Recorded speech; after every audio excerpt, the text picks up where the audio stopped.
कैसे हो तो इस वीडियो के अंदर अपना अगला important chapter atoms and nuclei को डिस्कस करेंगे।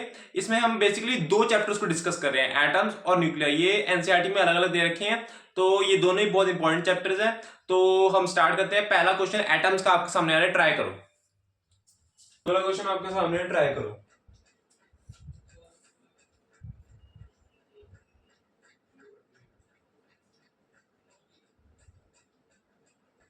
Energy of the He plus ion in its first excited state is the ground state energy of for the hydrogen atom is at minus 13.6 electron volt. Hydrogen atom का simple सा सवाल है। अगर ये हमारे पास He plus का हमारे पास अब आयन है, तो यहाँ पे हमारे पास फॉर्मूला होता है एनर्जी का फॉर्मूला होता है minus 13.6 into Z square by N square. तो यहाँ पे आ जाएगा। अब इन्होंने कहा गया है Z क्या होता है, एटॉमिक नंबर इसमें क्या है, He का एटॉमिक नंबर क्या होता है, 2। हमारे पास ये बनेगा 2 का स्क्वायर 4 और n क्या होएगा, इन्होंने कहा फर्स्ट एक्साइटेड स्टेट। अब फर्स्ट एक्साइटेड स्टेट क्या होएगा, देखो अगर मान लो अगर हमारे पास इलेक्ट्रॉन यहाँ पे है तो फर्स्ट एक्साइटेड स्टेट का मतलब है ये लीजिएगा, यानी कि n इज इक्वल टू 2, तो ये हो जाएगा 2 का स्क्वायर 4, तो ये बन जाएगा माइनस 13.6 इलेक्ट्रॉन वोल्ट। तो कौन सा ऑप्शन सही है, सी ऑप्शन सही है। ठीक है, अगला क्वेश्चन आपके सामने ट्राई करो।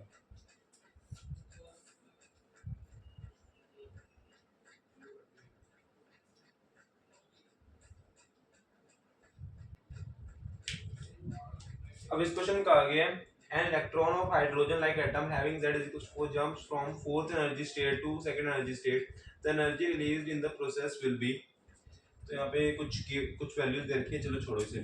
देखो सबसे पहले हमें क्या रखा है कि देखो फॉर्मूला, मुझे पता है रटने में थोड़ी सी दिक्कत आती है, कई बार कुछ फॉर्मूले ऐसे होते हैं। देखो इसमें तरीका क्या हो जाएगा, इन्होंने कहा गया है ये हमारे पास एनर्जी शेल्स है, यहाँ फोर्थ से सेकंड में जंप मार रहा है, n इज इक्वल एन हमारा इनिशियल वाला तुम्हारा क्या है 4, n फाइनल क्या है सेकंड। तो हमारे पास सबसे पहले समझो डेल्टा ई होएगा माइनस का u final potential energy, u final minus u initial, ये सारी चीजें हम पढ़ते हैं।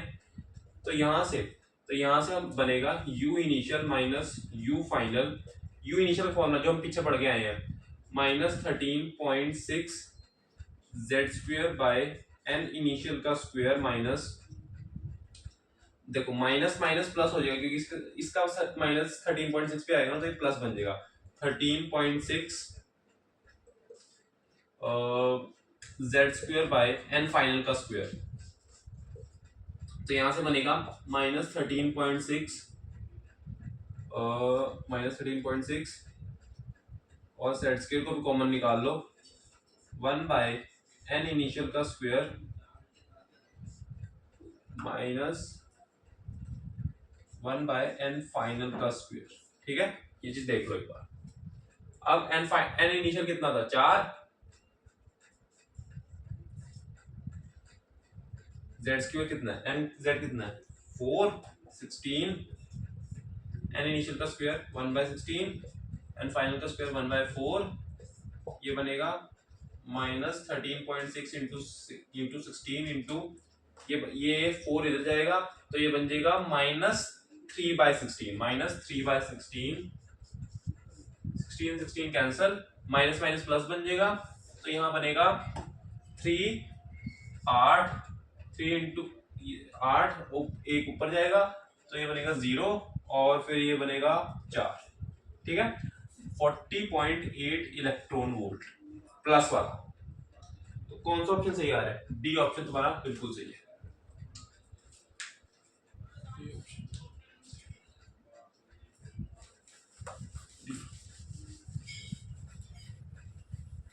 अच्छा इसमें एक और चीज बताता हूँ, अगर जैसे कि अब तुम्हारा फॉर्मूला आ रहा था E is equals to minus 13.6 Z square 1 by N initial का स्क्वायर माइनस 1/n फाइनल का स्क्वायर।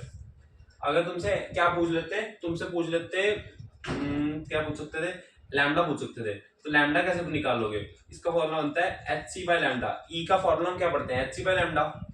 ये बन जाएगा minus 13.6 Z square 1/n initial का स्क्वायर माइनस 1/n फाइनल का स्क्वायर। तो यहां से बन जाएगा minus 13.6 upon H C Z square 1/n initial का स्क्वायर माइनस 1/n फाइनल का स्क्वायर है। ये चीज हम पढ़ते हैं वैसे ही है। और यहाँ पे शायद कुछ वैल्यूज दे रखी है, क्या इसका हम कुछ यूज कर सकते हैं।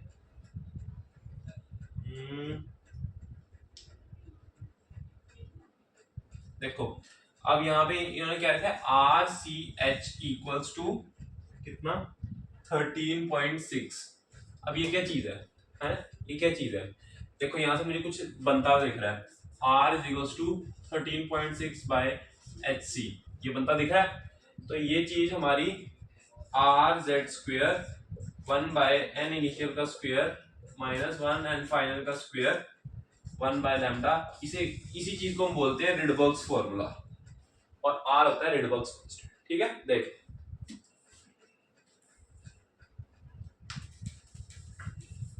ये अगला क्वेश्चन आपके सामने है, ट्राई करो।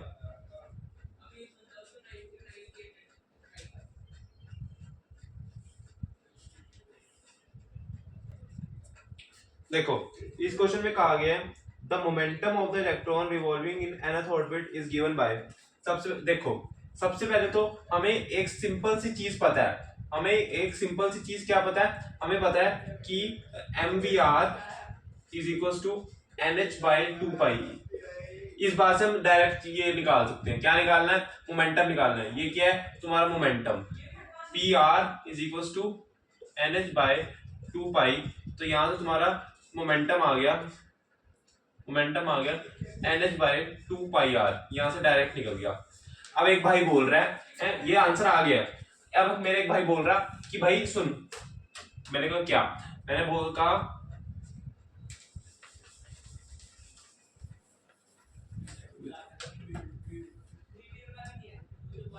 अब इस क्वेश्चन में कहा गया है the momentum of an electron revolving in nth orbit is given by. अब हमें एक सिंपल सी चीज पता है mvr is equal to nh/2 and अब ये mv क्या है, ये तो मोमेंटम है, तो ये आ जाएगा pr is equal to nh/2। तो यहां से मोमेंटम आ जाएगा तुम्हारा nh/2πr। अब एक हमारा मित्र बोल रहा है, ये आंसर आ चुका है। अब एक मित्र बोल रहा है मैंने तो कुछ और पढ़ा था, मैंने कहा क्या मैंने तो ये पढ़ा था n lambda is equals to 2πr। ये मैं चीज डी ब्रोगली वेवलेंथ में पढ़ता था, इस चीज की शुरुआत होती थी, डी ब्रोगली वेवलेंथ की इस चीज से शुरुआत होती थी, है ना, डी ब्रोगली वेवलेंथ की इस चीज से शुरुआत होती थी। मैंने कहा हाँ ये बिल्कुल सही है। कि मैंने कहा कि क्या फिर हम इससे निकाल सकते हैं, उसने मुझसे पूछा कि भाई क्या हम इससे निकाल सकते हैं, मैंने कहा बिल्कुल निकाल सकते हैं। कैसे निकाल सकते हैं, देखो हम एक चीज पढ़ते हैं lambda is equal to h/p है। यहाँ पे p क्या है, मोमेंटम, h/लैम्डा आ गया है। या फिर है यहाँ से लैम्डा की वैल्यू एक काम करो रख दो h/p, ये आ गया 2πr है। मोमेंटम यहां से निकाल लो, ये क्या बनेगा, मोमेंटम आ जाएगा nh/2πr। लो इससे भी आ गया, सेम आंसर आ गया। कौन सा ऑप्शन सही आ रहा है, ए ऑप्शन सही आ रहा है। देख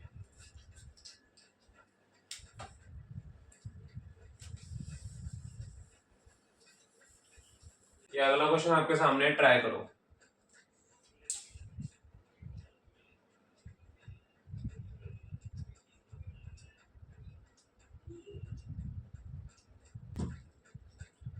इस क्वेश्चन में कहा गया if lambda 1 lambda 2 are the wavelength of the third member of the Lyman and first member of the Paschen series respectively then the value of lambda ratio lambda 2 is. देखो अब हमें क्या रखा है, third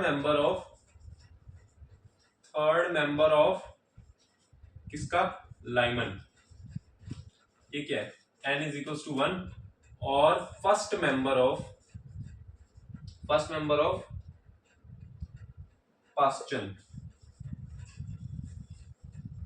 ये आ गया n is equal to 3 का, है ना। तो अब मैं अगर फॉर्मूला लगाऊं, थर्ड मेंबर का मतलब क्या है, 1 से लेकर 2 तक, इसमें 1 से लेकर 2 तक पहला मेंबर, और फिर उसके बाद 1 से लेकर 2 तक पहला मेंबर, 1 से लेकर 3 तक दूसरा मेंबर, 1 से लेकर 4 तक कौन सा मेंबर, जो तीसरा मेंबर, और इसमें 3 से लेकर 4 तक पहला मेंबर, है ना, यही होता है। तो यहाँ पे आ जाएगा 1 बाय lambda 1 is equal to R Z square 1 by, है, यहां से 1 से n इज इक्वल टू 1 से लेके n इज इक्वल टू 1 से लेके क्या, n इज इक्वल टू 1 से लेके क्या जा रहा है, n इज इक्वल टू 1 से लेके 1 का स्क्वायर माइनस 1 का स्क्वायर माइनस कहां से लेके कहां तक 4, और 1 बाय लैम्डा 2 दूसरे केस में माइनस आर जेड स्क्वायर 3 का स्क्वायर, 3 का स्क्वायर होएगा,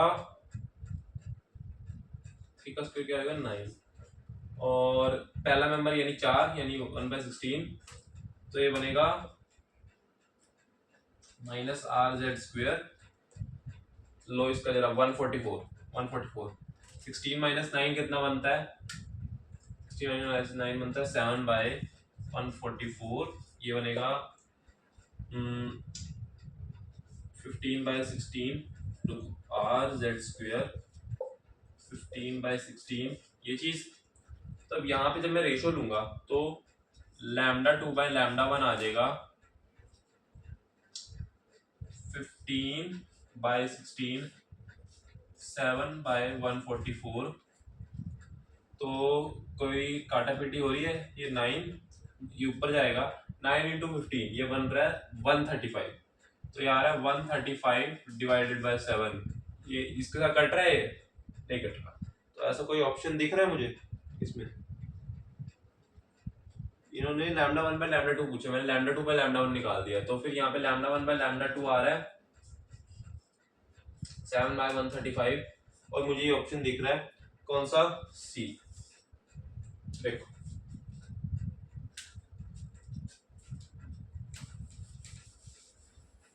अगला क्वेश्चन आपके सामने है, ट्राई करो।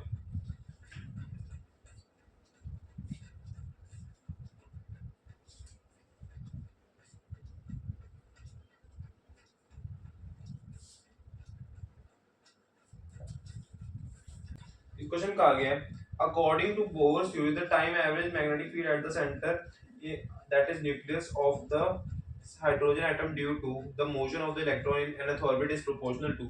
अब देखो ये भी बात मैंने बता रखी है जब आगाज सीरीज करवाई थी, ये एक इलेक्ट्रॉन इसके आसपास घूम रहा है, ये एक ऑर्बिटल करंट बन रहा है, यहाँ पे एक ऑर्बिटल करंट बन रहा है, तो मैं क्या इसको एक लूप की तरह एक वायर की तरह मान सकता हूँ, तो इसका बी की वैल्यू क्या आएगी, mu not I bye 2r, अगर इसका रेडियस r, ठीक है। तो यहाँ पे हमारे पास क्या बनेगा, यहाँ पे बनेगा r, तो देखो सबसे पहले r is directly proportional to n square by z। अब i की बातें देख लेते हैं, mu naught q by time period 2r, अभी r की वैल्यू रखते हैं, रुको है, तो t को मैं कैसे लिख सकता हूँ, t को मैं 2 पाई r बाय v लिख सकता हूँ, बिल्कुल लिख सकता हूँ 2 पाई r बाय v, ठीक है। तो यहां से मिल जाएगा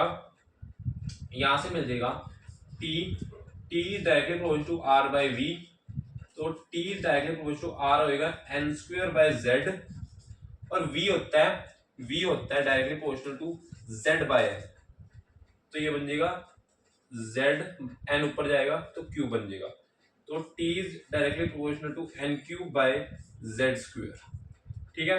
तो यहाँ पे हमारे पास बनेगा b is directly proportional to 1 by r t, तो b is directly proportional to r कहाँ है, ये रहा n square by z into n cube by z square, तो यहां से हमें मिलेगा b is directly proportional to z cube by n5, तो जो बात हमसे पूछी गई है वो है b is directly proportional to n power -5। ठीक है, तो ये आंसर। अच्छा, इसमें z भी पूछ सकते थे, मैंने z भी बता दिया, वो 3 आएगा। कौन सा ऑप्शन सही है? बी ऑप्शन सही है। देख, अगला क्वेश्चन आपके सामने है, ट्राई करो।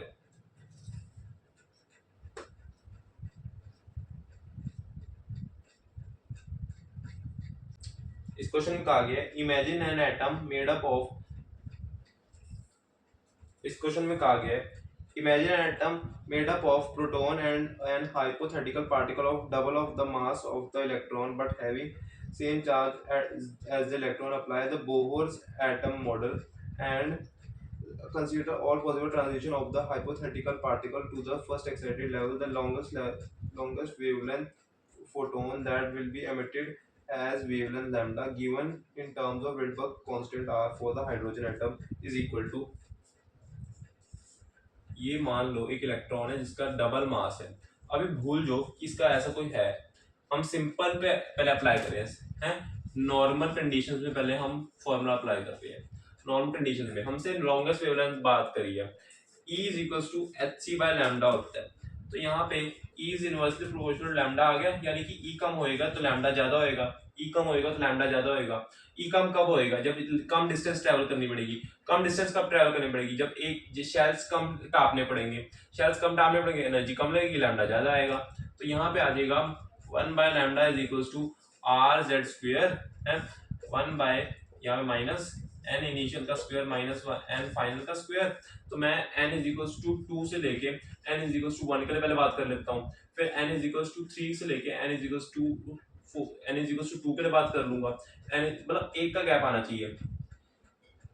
n इज इक्वल्स टू 4 से लेके, सिर्फ इसमें मेरे ख्याल एक ही पार्टिकल की बात करी है ना, इसमें एक ही पार्टिकल की बात करी है। चलो देखते हैं अभी, n इज इक्वल्स टू 4 से लेके n इज इक्वल्स टू 3 के लिए बात करें। अब ये पहले इन 3 केस के लिए करते हैं, अगर जरूरत पड़ी तो और केसेस चेक करेंगे, क्योंकि और ट्रांजिशन कही है ना। तो 1 बाय lambda is equals to minus R, z को हम 1 ले लेते हैं, z को हम 1 ले लेते हैं, और ये बनेगा 1 बाय 4 माइनस 1 बाय 1, ये बन जाएगा lambda is equals to 4 by 3 R. नहीं रुको, क्या बनेगा? लैम्डा बनेगा 4 बाय 3 आर, ये बनेगा। ठीक है, अच्छा अब एक केस में, ये केस 1 कौन सा चेक कर लेंगे ना, कौन सा ज्यादा आ रहा है। एक केस बनेगा इसका, तो ये बनेगा 1 बाय lambda is equals to, options हमें चेक करने पड़ेंगे।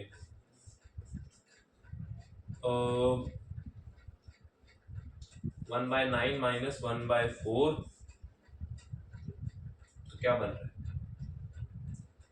वो ये तो गया, ये बन रहा है lambda is equals to 36 by 5 R. और एक केस बन रहा है,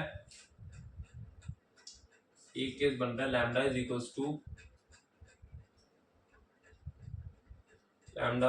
मैं डायरेक्ट फॉर्मूला लगा लेना इसके लिए, मैं डायरेक्ट अब लिख रहा हूँ 16 और 9, तो ये बनेगा 144 अपॉन 7 आर, है ना, ये बनेगा। ऐसे ऑप्शंस आ रहे हैं, एक मिनट चेक कर लेते हैं। 144 7 आर, ये मतलब ज्यादा जा रहा है, तो मतलब इतने तक हमें चेक करना है। यहाँ पे चेक कर लेते हैं सबसे ज्यादा हमें कौन सा मिल रहा है। 36 R, 9 by 5 R, 36 R, 4 by 3 R. मुझे 36 बाय 5 आर ज्यादा लग रहा है, लेकिन अभी आंसर इसका नहीं आया। देखो, अब लैम्डा होता है h बाय, लैम्डा हमें मास, इन्होंने मास की बातें करी ना, अब हम इस वाले एटम पे आ रहे हैं। मास होता है, लैम्डा होता है h बाय mv, तो lambda is inversely proportional to mass होता है। ठीक है, क्योंकि वेलोसिटी को बातें नहीं करी तो उसको कांस्टेंट ले लो, तो इनवर्सली प्रोपोर्शनल टू मास होता है। तो यहां से लैम्डा डैश अपॉन लैम्डा, और ये आ जाएगा m अपॉन m डैश। तो यहां से लैम्डा डैश अपॉन 36/5R है, इसको लेना होता है क्योंकि अब मुझे ऑप्शन में यही सब ज्यादा दिख रहा है, इससे इससे बड़े ही दिख रहे हैं। एक केस यही है जो हमारा मैच कर सकता है, तो इसको मैं ले रहा हूँ। एम एम कितना है एम बताओ। हमारा एम था एम ई और एम डैश था इसका 2 ME, तो कट गया, 2 से ये कट गया, तो लैम्डा डैश आ गया 18/5। बात क्लियर है? तो कौन सा ऑप्शन सही आ रहा है देख लें जरा। सी ऑप्शन तुम्हारा सही आ रहा है, नोट करो। न्यूक्लियस स्टार्ट करने वाले हैं, तो न्यूक्लियस का पहला क्वेश्चन आपके सामने है, जल्दी ट्राई करो इसे।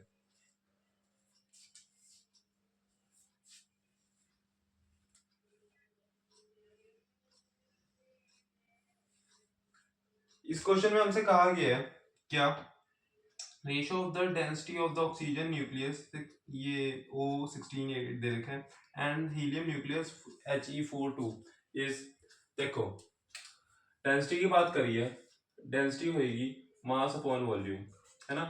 इसका मास लिखा जाएगा MA। एक्चुअली क्या होता है कि जो हमारे पास जो किसी भी एटम का मेनली जो मास, उसका जो मास ना सबसे ज्यादा कॉन्सेंट्रेटेड होता है, वो होता है न्यूक्लियस के अंदर। न्यूक्लियस के अंदर होते हैं न्यूट्रॉन्स और प्रोटॉन्स हैं, तो रफली उन दोनों का ना मास सेम ही होता है, जिसे हम M कह देते हैं और साथ में A होता है तुम्हारा तो मास नंबर कह लो, चलो मास नंबर ही कहते हैं। वैसे तो हम एटॉमिक नंबर फिजिक्स में कम यूज करते हैं, हम मास नंबर वो शब्द ज्यादा यूज करते हैं, है ना। तो ये हमारा मास नंबर होएगा, ठीक है। तो देखो m, अगर मान लो किसी प्रोटॉन न्यूट्रॉन का मास है, उसको a से मल्टीप्लाई करूंगा तो पूरे न्यूक्लियस का मास आ जाएगा, है, तो उसको हम कैपिटल M कह देते हैं। अच्छा वॉल्यूम कैसा होता है, हम मानते हैं कि स्फीयर फॉर्म में हमारा एटम होता है, तो उसको मैं ले लेता हूँ MA4/3πr³।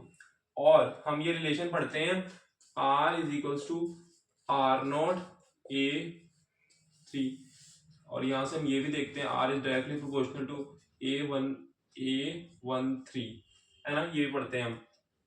इसको यहां रखूंगा तो ये आ जाएगा MA4/3πr0³।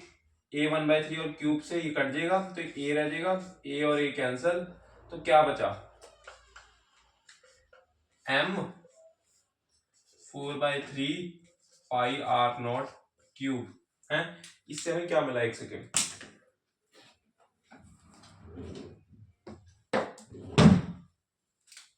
हाँ इससे हमें क्या मिला है 4/3r0³ है ना। तो इससे मुझे बात पता चली कि हमारी जो डेंसिटी है is independent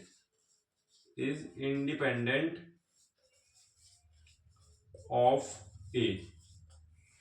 row is independent of A. इसका मतलब क्या हो गया कि तुम्हारा कोई भी एटम आ जाए, डेंसिटी कभी चेंज नहीं होगी, तो रो O/ρHe ये 1:1 ही आएगा, ठीक है। तो कौन सा ऑप्शन सही आ रहा है, सी। इस कंसेप्ट को याद रखो, एक बार नहीं कई बार इस कंसेप्ट पे सवाल आ गया है, ठीक है। तो ये फ्री के नंबर होते हैं, प्लीज इसे मत छोड़ा करो। ये अगला क्वेश्चन आपके सामने है, ट्राई करो।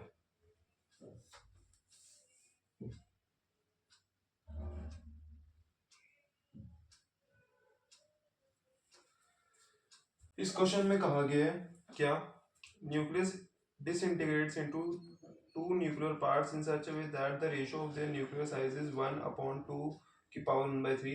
Their respective speed have ratio n/1. The value of n is, देखो हमसे कहा गया है कि न्यूक्लियर साइज का मतलब है R1/R2 इक्वल्स 1/2⁻⁻1/3। एक पार्टिकल, एक हमारे पास एटम था, इसको ये दो टुकड़ों में डिसइंटीग्रेट हो गया है। अब इसका भी कुछ मास होगा, इसका भी कुछ मास होगा, जरूरी नहीं है कि दोनों इक्वल मास में डिसइंटीग्रेट होंगे। तो अब हमसे कहा गया है कि अगर हमें R1 R2 दे रखा है तो हमें वेलोसिटीज का रेशियो बताना है। तो देखो क्या करूंगा, सब अगर मैं मोमेंटम कंजर्व कर दूं M1 V1 is equal to M2 V2, है। यहाँ पे M1 क्या होएगा, इसको कैपिटल लिखो ताकि थोड़ा सा कंफ्यूजन कम रहे। तो इसको मैं लिख सकता हूँ M तो प्रोटॉन न्यूट्रॉन का मास होता है, M इंटू A1 V, ये हो गया V1 velocity, M small m A2 V2, M और M कैंसल, A क्या है A क्या ऐसे निकालेंगे, R होता है R0 A1/3, ठीक है। तो यहां से जरा A की वैल्यू निकालना, वो आएगी R/R0 cube R cube R0 cube V2, ठीक है, ठीक है। अब ये R1 और ये R2, ठीक है। तो R1 क्या है, R1 R2 क्या है, यहाँ पे आ जाएगा R1/R2 का होल क्यूब इक्वल्स V2/V1, ये यहाँ पे आएगा V2/V1 is equals to R1/R2 कितना है 1, ये आ जाएगा 1/2 1/3 का होल क्यूब। तो ये बचेगा V1/V2 पूछे, V2/V1 पूछे, तो जो जिस रेशियो में पूछे उसी में बताते हैं। V1/V2 आ जाएगा तुम्हारा 2/1 के, ठीक है। तो n आ रहा है तो 2 के इक्वल, n आ रहा है 2 के इक्वल। देख लो अगला क्वेश्चन आपके सामने, ट्राई करो।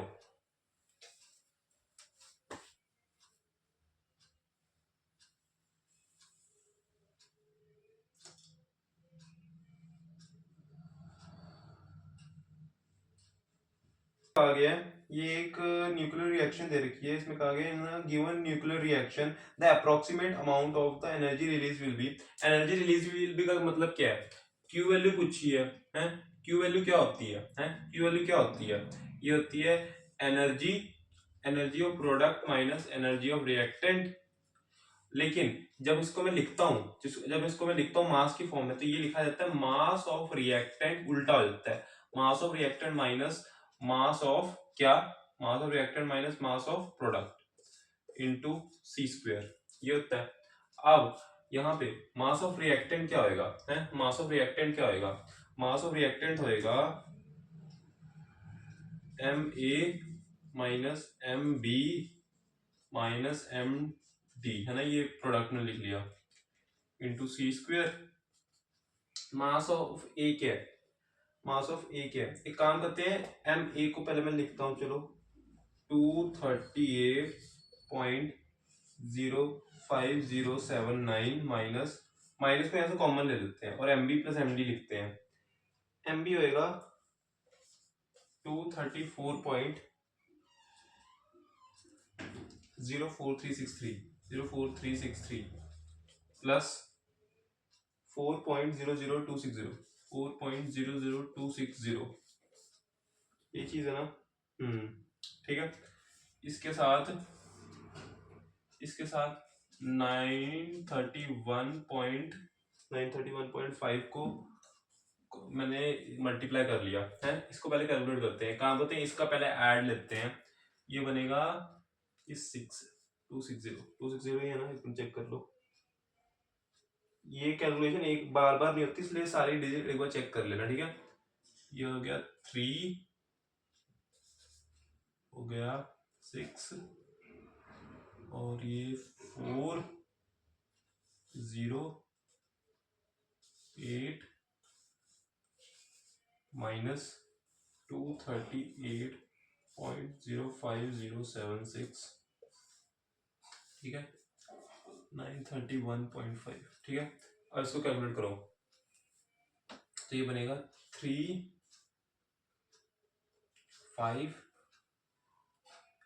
10 में से 6 के 4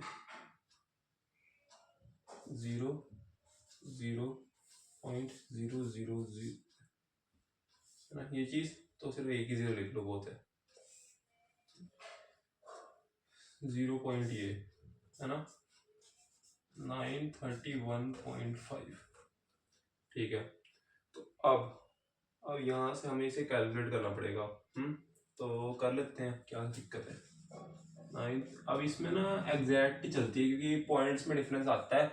अगर एग्जैक्ट नहीं करोगे तो कोई बात नहीं, एक आधा क्वेश्चन ऐसा आएगा। 4 5 3, इसलिए तुम्हें कैलकुलेशन की प्रैक्टिस अच्छे से करनी पड़ेगी। ठीक है, ये पॉइंट्स को बाद में लिखेंगे। पहले से इतना क्या, ये डिजिट्स को कैलकुलेट करते हैं। 15 ये गया 4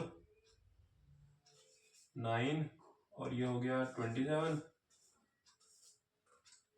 5 2 7 15 46 और ये बन गया 20 2 गया 6 4 3 12 और ये बन गया 7 और 3। ठीक है, ये हो गया मेरे ख्याल। कैलकुलेट कर लो। 9 6 8 + 5 13 + 6 19 और ये गया 11 ऊपर गया ये 8 + 4 12, ये बन रहा है। ठीक है, अब इसमें पॉइंट्स देख लो कितने आ रहे हैं।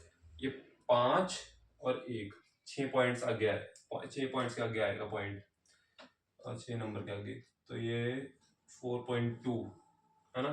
तो कुछ आंसर लगभग आ रहा है 4.2196, इसके आसपास जो भी आंसर है उसको मार्क कर देते हैं। तो मुझे इसके आसपास वाला सबसे देखना है, तो मुझे तो डी ऑप्शन इसके सबसे पास लग रहा है, तो डी ऑप्शन सही है।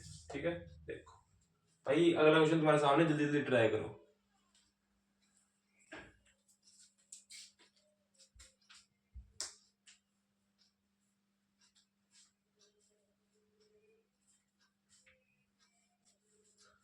देखो अब इस क्वेश्चन में कहा गया है binding energy of per nucleon versus mass number curve for the nuclei as shown in the figure.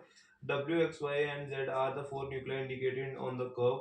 The process that would release the energy is, कौन से कर्व में एनर्जी रिलीज होगी। एनर्जी रिलीज करने के लिए हमारे Q वैल्यू को positive होना होगा, है वो चेक करना पड़ेगा हमें। तो एक काम करते हैं, फटाफट चेक कर लेते हैं।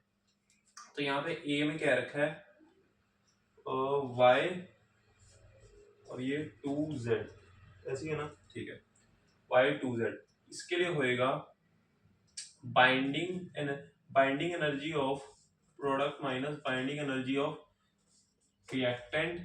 तो ये बनेगा बाइंडिंग एनर्जी ऑफ प्रोडक्ट कितना बनेगा, 2 इंटू z का, z हो गया 30, साथ में उसकी बाइंडिंग एनर्जी लिखी जाएगी 5,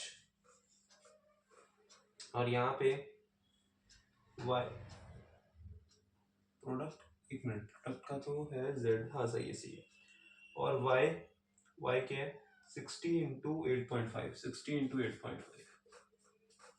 ठीक है, इसको कैलकुलेट करो, ये आएगा 150 इंटू 2 300, और ये आएगा 8.5 इंटू 60। देखो इसका ये जब मैं इसको नीचे 10 लिखूंगा तो 0 कट जाएगा, और 85 इंटू 60 6, 85 इंटू 6 कितना आएगा। देखो 85 का डबल होता है 170, यानी अगर 170 को अगर मैं ट्रिपल कर दूंगा तो वो बनेगा 510, वही है 510। तो ये बनेगा, जो भी बनेगा, लेकिन ये नेगेटिव ही आएगा, जो भी बनेगा नेगेटिव ही आएगा। और अगला क्या है, W X प्लस Z। ठीक है, तो प्रोडक्ट बन जाएगा बाइंडिंग एनर्जी ऑफ प्रोडक्ट, तो ये बनेगा x की बाइंडिंग एनर्जी निकालनी पड़ेगी, ये आएगी 90 इंटू 8, 90 इंटू 8 प्लस 90 इंटू 8, और x की है ये तो, और z की बनेगी 30 इंटू 5, 30 इंटू 5 माइनस w की बनेगी 120 इंटू 7.5, 120 इंटू 7.5, ये बनेगी 720 प्लस 150। देखो 0 तो कट जाएगा जब मैं इसको 75/10 लिखूंगा, तो 75 इंटू 12, 75 इंटू 12, इसका कैलकुलेट करने का तरीका देखो। 75 10 जो होता है 750, और 75 का डबल होता है 150। तो अगर मैं 750 में अगर मैं 150 ऐड कर दूंगा तो मुझे 75 इंटू 12 मिल जाएगा। तो 750 में जब मैं 750 में जब मैं 150 ऐड करूंगा तो मेरे को मिलेगा 900। तो ये बनेगा 900। तो ये बन रहा है 0 और 7 8 900, ये भी लेस देन 0 आ रहा है ना। तो ये दोनों ऑप्शन तो गए। तो अगले ऑप्शन देख लेते हैं। देखो अब सी में क्या रखा है, सी में क्या रखा है W और ये 2y। तो 2y यानी 2 इंटू वाई की बाइंडिंग एनर्जी कितनी है, ये है 8.5 इंटू 60 माइनस W का है 120 इंटू 7.5, 120 इंटू 7.5। तो ये बनेगा 2 इंटू 8.5, ये बनेगा 17, 17 इंटू 6, 17 इंटू 6 कितना बनेगा, 17 इंटू 6 ये बन जाएगा आई थिंक 102। तो ये बनेगा 900। तो ये तुम्हारा क्या आ रहा है, पॉजिटिव। ठीक है, तो यही आंसर है वैसे, लेकिन हम डी भी कैलकुलेट कर लेते हैं। तो ये आ जाएगा x y प्लस z। तो y आ जाएगा तुम्हारा 8.5 इंटू 60, 8.5 इंटू 60 प्लस z का आ जाएगा 30 इंटू 5 माइनस x क्या बनेगा 90 इंटू 8, 90 इंटू 8 है ना, बात क्लियर है। तो ये आ जाएगा, इसको कैलकुलेट कर लेते हैं एक मिनट। ये बनेगा 0 0 कट जाएगा और ये बन जाएगा 510 प्लस 150 माइनस 720। तो ये बन रहा है 660 माइनस 720। तो ये हमारा नेगेटिव आ रहा है, ये नेगेटिव आ रहा है। तो कौन सा ऑप्शन सही आ रहा है, सी। देख लो, ये अगला क्वेश्चन आपके सामने है, ये भी ट्राई करो।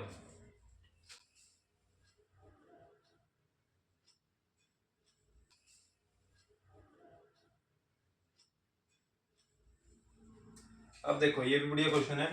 Half life of the radio activity का सवाल है। Radio active nucleus is 5 years and the fraction of original sample that would decay in 15 years is. देखो हाफ लाइफ की बातें करी हैं। हाफ लाइफ का फॉर्मूला होता है, हाफ लाइफ होती है हमारी T half is equals to ln 2 by lambda, यही होती है। अच्छा ठीक है, फिर अब हमसे कहा गया ये वाली जो चीज है, ये वाली जो चीज है ये है हाफ लाइफ इसकी है 5 ln 2 बाय लैम्डा। हमसे कहा गया कि अगर ओरिजिनल सैंपल इसका कितना है ओरिजिनल सैंपल है n is equals to N naught E minus lambda T है। इसमें पुट करके देख लेते हैं। तो हमसे कहा गया कि जो ओरिजिनल सैंपल है वो कितने टाइम में डिके हो रहा है, 15 years। ठीक है, N naught E minus lambda into 15 है ना, एन। तो अब यहां से मुझे क्या लैम्डा मिल गया मुझे। तो वो आ रहा है ln 2 की पावर 1/5। तो यहाँ पे मैं n रख देता हूँ, पूछा केवल ये देख लेता हूँ, फ्रैक्शन पूछा। ठीक है, n by n naught e minus ln 2 की पावर 1/5 इंटू 15। देखो 1/5 तो आगे आ जाएगा, 1/5 आगे आ जाएगा, e की पावर माइनस ln 1/5 2, और ये साथ में 15 है, ये कट जाएगा, 3 रह जाएगा। तो हमारे पास बचेगा n by N naught equals E minus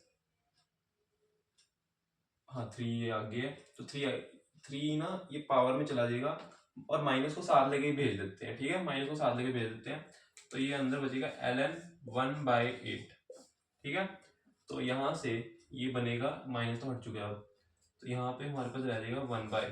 ठीक है, तो अब इन्होंने मेरे ख्याल 1/8, ठीक है, ये ऑप्शन बात समझे।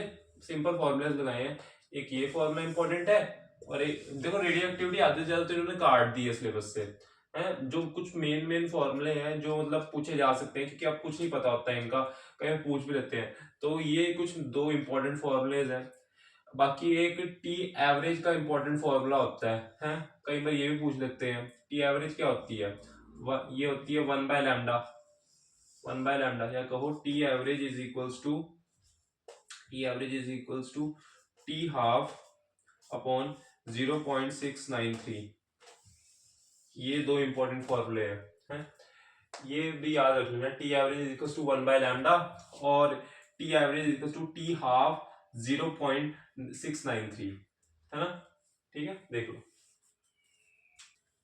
ये अगला क्वेश्चन आपके सामने है, ट्राई करो।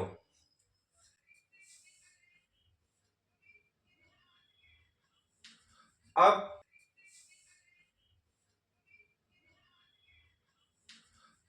हमें क्या दे रखे हैं, consider following radio active process, ये एक रेडियो एक्टिव प्रोसेस दे रखी है, mass number and atomic number of A6 is given bye, देखो सबसे पहले अल्फा डीके की बात सुनो, अल्फा डीके में क्या होता है, फटाफट रिवाइज करवा देता हूँ, एक्स ए जेड, यहाँ पे होता था वाई, ये 4 से कम हो जाता था, और जेड 2 से कम हो जाता था, plus H E alpha particle release होता था 4 2, और साथ में positive beta decay, positive beta decay में क्या होता था, एक्स ए जेड बीटा पॉजिटिव रिलीज होता था, बीटा पॉजिटिव रिलीज होता था, और साथ में क्या होता था, वाई ए ही रहता था, और जेड में से क्या होता था, -1, तो साथ में क्या होता था, ये Z-1 हो जाता था, और साथ में ये रिलीज क्या होता है, ये पॉजिट्रॉन, और साथ में माइनस बीटा डीके ये हो जाएगा एक्स ए जेड, वाई में से यहाँ पे बीटा नेगेटिव रिलीज होएगा, और ए जेड +1 है, ये एंटी न्यूट्रिनो रिलीज हो रहा है। ठीक है, ये होता है, एक बार देखो इसे पहले। अब क्वेश्चन पे चलो वापस आते हैं, ए हमें दे रखा है 218 और ये 84, जब इसमें अल्फा डीके होता है, अच्छा ये बात सुन लो जरा, गामा डीके में no change in A and Z होता है, ठीक है। अच्छा ये बात समझ गए। अब अल्फा डीके जब होएगा तो ये हो जाएगा, इसमें जब मैं 4 कम करूंगा ये हो जाएगा 214, 84 में 2 कम करूंगा ये हो जाएगा 82, इसमें अब नेगेटिव बीटा डीके हो जाएगा, तो 214 ही रहेगा, और 82 में एक प्लस हो जाएगा, तो ये बन जाएगा A214 और नीचे आ जाएगा 83। अब गामा डीके होएगा तो कोई चेंज नहीं आएगा, 214 83,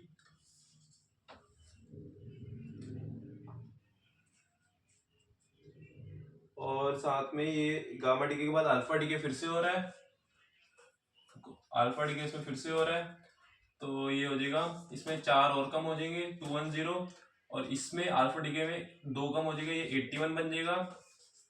उसके बाद क्या बनेगा, बीटा पॉजिटिव डीके, तो यहाँ पे 210 रहेगा, और 81 में क्या कम हो जाएगा, 81 में एक कम होएगा, तो ये हो जाएगा A210 और 80, है ना। और क्या है आगे, गामा डीके, तो गामा डीके में कुछ भी चेंज नहीं होएगा, तो ये 210 और 80 बनेगा। तो फाइनली ए की वैल्यू आ रही है हमारी, ए यानी मास नंबर की वैल्यू आ रही है, मास नंबर हमारा ये आ रहा है, वो मैंने इसलिए नहीं ये लिखा क्योंकि ये हमने रिएक्टेंट भी ये ले रखा है, तो फिर कंफ्यूजन आ सकती है। और ये हमारा Z यानी एटॉमिक नंबर। ठीक है, तो कौन सा ऑप्शन सही आ रहा है? सी ऑप्शन सही आ रहा है। ठीक है, देख लो। होप आपको ये चैप्टर समझ में आया होगा, चीजें क्लियर हैं, कॉन्सेप्ट्स क्लियर हुए होंगे। मैंने मोस्ट इंपॉर्टेंट टॉपिक्स को क्वेश्चंस के थ्रू कवर करने की कोशिश करी थी, आपको सारे क्वेश्चंस अच्छे से समझ में आए होंगे। देखो इसमें ना ये चैप्टर ज्यादातर तो कटा हुआ ही है, इसमें कुछ कुछ इंपॉर्टेंट टॉपिक्स है, मैंने ज्यादा से ज्यादा इंपॉर्टेंट टॉपिक्स को कवर करने की कोशिश करी थी। अब ये अच्छा क्वेश्चन था है, इसमें सारे डिकेज एक साथ ही कवर हो गए, सारी चीजें एक साथ पता चल गई है ना, अच्छा क्वेश्चन था ये भी। इससे पहले जो हमने हाफ लाइफ लगा, हाफ लाइफ, एवरेज लाइफ, इस पे क्वेश्चन आते रहते हैं। इसकी लॉग वाली जो इक्वेशन है उसको सॉल्व करने की प्रैक्टिस करो। इस चैप्टर में कैलकुलेशन काफी ज्यादा होती है, बाइंडिंग एनर्जी, क्यू वैल्यूज की कैलकुलेशन, वो थोड़ी लंबी चली जाती है कैलकुलेशन, तो उसकी प्रैक्टिस रखना है। और बाइंडिंग एनर्जी वगैरह पे तो क्वेश्चन आ सकते हैं, आइंस्टीन इक्वेशन पे क्वेश्चन आ सकते हैं, तो उसकी तैयारी रखना। तुम्हें न्यूमेरिकल में कैलकुलेशन की प्रैक्टिस होनी चाहिए, क्योंकि कैलकुलेशन तो वो करवाएंगे ही अगर इस चैप्टर से क्वेश्चन देंगे तो। ठीक है, बाकी ये चैप्टर सारा समझ में आया होगा, चीजें क्लियर होंगी, कॉन्सेप्ट क्लियर होंगे। एटम्स, मेरे हिसाब से एटम थोड़ा ज्यादा इंपॉर्टेंट है न्यूक्लियर से, न्यूक्लियर भी इंपॉर्टेंट है लेकिन एटम थोड़ा ज्यादा इंपॉर्टेंट है, बोर्स मॉडल वगैरह इंपॉर्टेंट है। ठीक है, तो एक बार देख लेना, ये सारे क्वेश्चन खुद से करना और खुद से पीवाईक्यूज को ट्राई करो। जब तक तुम खुद से नहीं करोगे कुछ नहीं होगा, तुम्हें खुद से जरूर ट्राई करना ही पड़ेगा। मेरे यहाँ पे कुछ सॉल्व करने से कुछ नहीं होगा, तुम्हारा सिलेक्शन तुम्हारे चीजें सॉल्व करने से होगा, तुम्हारे क्वेश्चन सॉल्व करने से होगा। ठीक है, बाकी ये चैप्टर तुम्हें समझ में आएगा, चीजें क्लियर होंगे, कॉन्सेप्ट्स क्लियर होंगे। और ये वीडियो अच्छी लगी तो वीडियो को लाइक कर देना, चैनल सब्सक्राइब कर देना। Okay, thank you.